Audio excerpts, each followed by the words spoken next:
Merci de nous préférer sur Bénin Business 24. Voici le sommaire de ce 12h45. Ce lundi a démarré sur le plan national l'examen du brevet d'études du premier cycle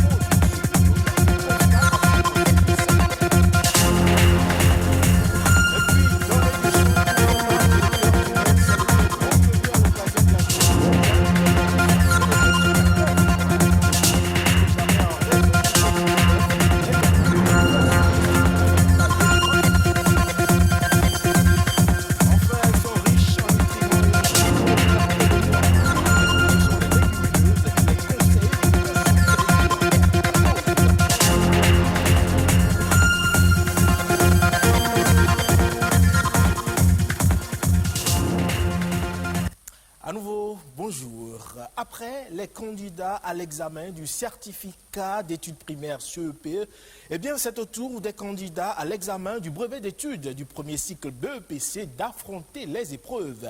Ce lundi 14 juin 2021 démarre sur toute l'étendue du territoire national l'examen du BEPC. 145 934 candidats sont attendus dans 234 centres de composition. Et au nombre de ces centres de composition, le CEG Saint-Hérita, où s'est rendue une équipe de la rédaction. Revue de troupe dans cette salle des professeurs du CEG Saint-Rita ce lundi matin. Tout est fin prêt. Le brevet d'études du premier cycle se tient pour la deuxième fois sur fond de crise sanitaire.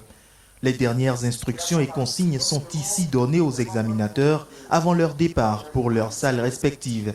Aux commandes, le chef centre. Très tôt le matin, on est là, on a été chercher la cantine contenant les enveloppes de cette journée.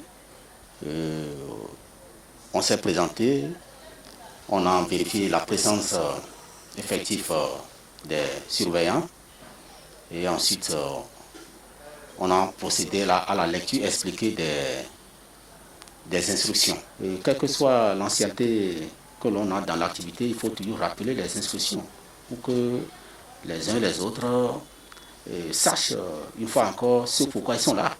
C'est une mission d'État, c'est une mission républicaine. Une mission républicaine à laquelle tient Mathurin.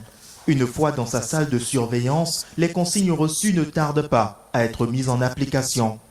Quand je suis venu dans la salle, premièrement, après salutation, je les ai demandé de porter effectivement le masque, parce qu'il y en a quelques-uns qui avaient tenté de mettre le masque au cou. On a dit non, de porter effectivement le masque et de se débarrasser de tout document compromettant, et en passant d'abord par les sacs, les effets qu'ils ont sur eux, et ceux qui ont envie de se mettre à l'aise, d'aller rapidement aux toilettes pour se mettre à l'aise avant le lancement des épreuves. Un lancement des épreuves qui est précédé du retrait de ces dernières de leur enveloppe sous-scellée devant les candidats.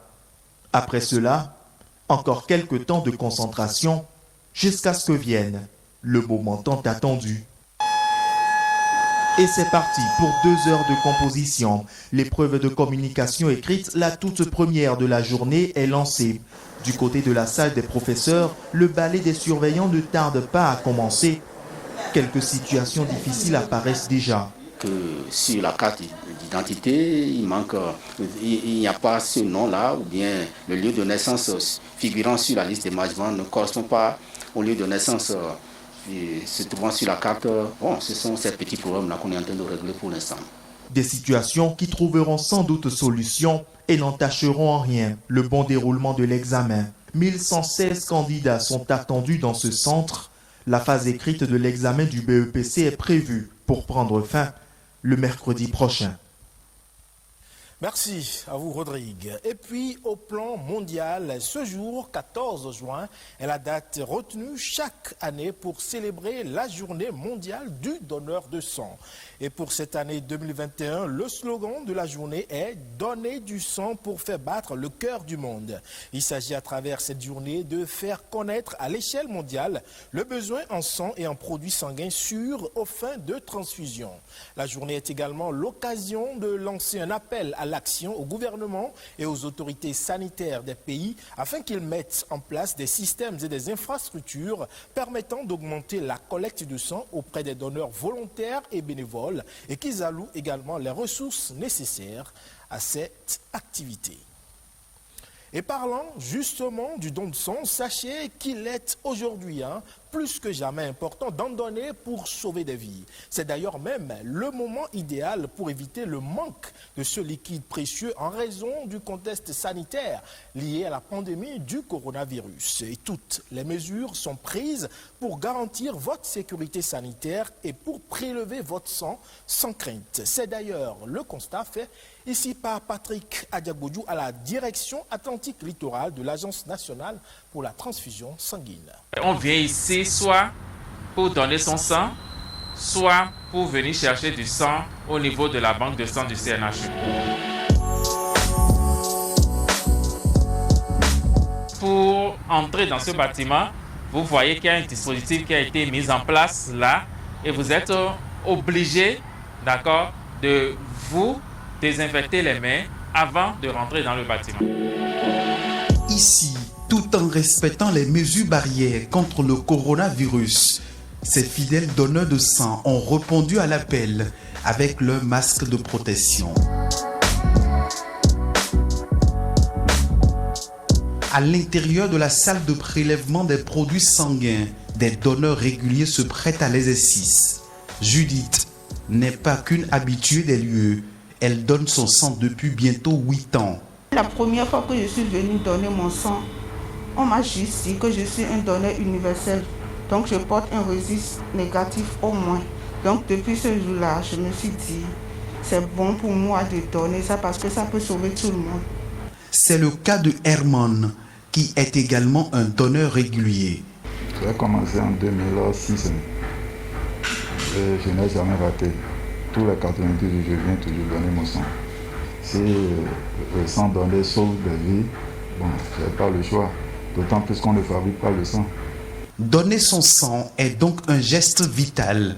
La crise sanitaire liée au coronavirus ne saurait être alors une raison pour ne pas sacrifier à ce stade important. Donner son sang n'a rien à voir avec le coronavirus. C'est pas parce qu'il y a corona que je ne vais pas donner mon sang. Parce que si je donne, je peux sauver des vies. Encore que nous sommes dans une période de crise, donc ça peut beaucoup aider des gens. Un élan de solidarité qui ne semble pas être la chose la mieux partagée depuis l'apparition du coronavirus. Nous avons vu le nombre de donneurs diminuer petit à petit et jusqu'à ce qu'un jour nous ayons eu 5 donneurs seulement qui sont arrivés faire leurs dons au cours de la journée, alors qu'habituellement nous sommes entre 30 et 40 donneurs par jour. À l'Agence nationale pour la transfusion sanguine de l'Atlantique littorale, la disponibilité permanente des produits sanguins est un défi. Et pour que cette disponibilité soit permanente, c'est que nous devons avoir de plus en plus de volontaires aux dons. De plus en plus. Nous sommes encore loin des 100 000 dons minimum qu'il nous faut pour pouvoir être autosuffisants en matière de produits sanguins labiles. Faire un don de sang, un geste altruiste et bénéfique pour la santé, qui est aussi une occasion de soutenir le personnel soignant en cette période de pandémie. Et pour avoir du sang de bonne qualité, il faut manger sain. Et au nombre des nutriments ayant une teneur élevée en protéines, il y a les légumineuses. Ce sont des sources de protéines idéales, en particulier dans les régions où la viande et les produits laitiers ne sont pas accessibles. Importance des légumineuses et mode de cuisson, c'est dans cet élément. Riches en nutriments, les légumineuses sont aujourd'hui des cultures essentielles pour l'humanité. Secs ou verts, elles sont des plantes dont les fruits sont contenus dans des gousses. Les légumineuses cumulent des qualités qui les rendent plus que recommandables pour les consommateurs de tous les continents. Quand on dit légumineuses, il faut savoir que c'est le haricot rouge, les lentilles, le pois vert, le cassoulet, le vanzon. Tout ce qui pousse dans une coque en égrène, c'est des légumineuses. Donc, les légumineuses sont adaptées à chaque individu selon leur santé. Et c'est un besoin qu'il faut dans le repas journalier, voire hebdomadaire, pour permettre à chacun de se ressourcer et de faire une bonne compensation des vitamines et minéraux. Comme la viande ou les produits laitiers, les légumineuses ont une teneur élevée en protéines et en acides aminés d'origine végétale pour l'alimentation humaine. Elles contribuent ainsi à la croissance et au développement de l'organisme humain. C'est riche en protéines végétales. Et parce que nous avons des protéines animales et des protéines végétales. Les protéines végétales, on en a besoin pour le maintien du corps. Les légumineuses contiennent naturellement de la vitamine B. La vitamine B, c'est la vitamine de la mémoire. Donc c'est pourquoi souvent les enfants, on leur conseille de faire la farine et de bouillir pour qu'ils prennent à certains âges. Et dans cette farine, vous verrez qu'il y aura le haricot rouge, le mil, le sorgho, tout cet ensemble des légumineuses avec les céréales à grains entiers se regroupent pour donner une tonicité à l'enfant, une bonne croissance. De même, celui qui est anémié, celui qui est dénutri, il doit prendre les légumineuses pour retrouver une bonne nutrition, une pleine forme. Bien qu'elles soient utiles pour l'homme, les légumineuses jouent aujourd'hui un rôle très important dans la protection de l'environnement. Les légumineuses permettent de lutter contre l'appauvrissement du sol. La culture des légumineuses nécessite moins d'eau. Les légumineuses, dans leur culture également, on utilise peu d'engrais chimiques parce que les légumineuses arrivent quand même à fixer leur propre engrais azoté. Et comme ça, elles permettent également de lutter contre les gaz à effet de serre. Beaucoup utilisent les légumineuses pour l'alternance des semences, pour l'alternance des cultures, toujours pour enrichir le sol. Sensibiliser alors l'opinion publique et les décideurs sur la nécessité de sauvegarder les légumineuses est le seul défi qui s'impose à toute l'humanité pour une alimentation saine et une planète en bonne santé. Et pour relever ce défi, de plus en plus de jeunes se lancent aujourd'hui dans le domaine agricole. Mais très souvent, l'accès au financement et à la terre leur cause d'énormes difficultés. Question, quels sont donc les mécanismes pour leur permettre d'avoir accès au financement et avoir également accès à la terre? Eh bien, explication ici avec un ingénieur agroéconomiste. Pour ce qui concerne l'accès au financement, pour le secteur agricole, je dirais c'est une réalité seulement que ça varie d'un cas à un autre. Il y a 3 mécanismes d'accès au financement. Le tout premier, c'est beaucoup plus les subventions mises en place, soit par l'État, soit par le biais des projets-programmes qui sont pilotés par les partenaires au développement. Alors pour ce qui concerne ces subventions, c'est généralement soit sous forme de crédit équipement, de crédit intrant, de crédit semences et autres. Parfois même ça va jusqu'à de l'argent frais. Ça c'est le premier mécanisme de financement du secteur agricole. Le second mécanisme de financement du secteur agricole, je dirais c'est beaucoup plus des fonds de garantie qui sont mis en place, soit aussi par l'État, soit par les projets-programmes comme je l'ai dit tout à l'heure, mais auprès des structures de microfinance qui à leur tour mettent maintenant en place des crédits suivant la demande auprès des producteurs, auprès des coopératives et autres.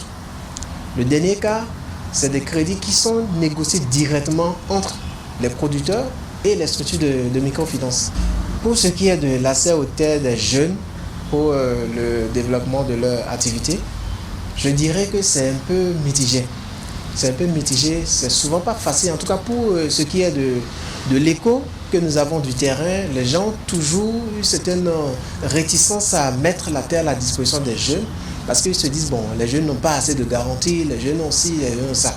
C'est vrai dans une certaine mesure, mais je crois qu'il va falloir qu'on dépasse ces préjugés, qu'on dépasse cette manière de voir les choses et qu'on fasse désormais confiance aux jeunes parce que qu'on le veuille ou non, les années à venir, c'est beaucoup plus eux qui sont les adultes de demain.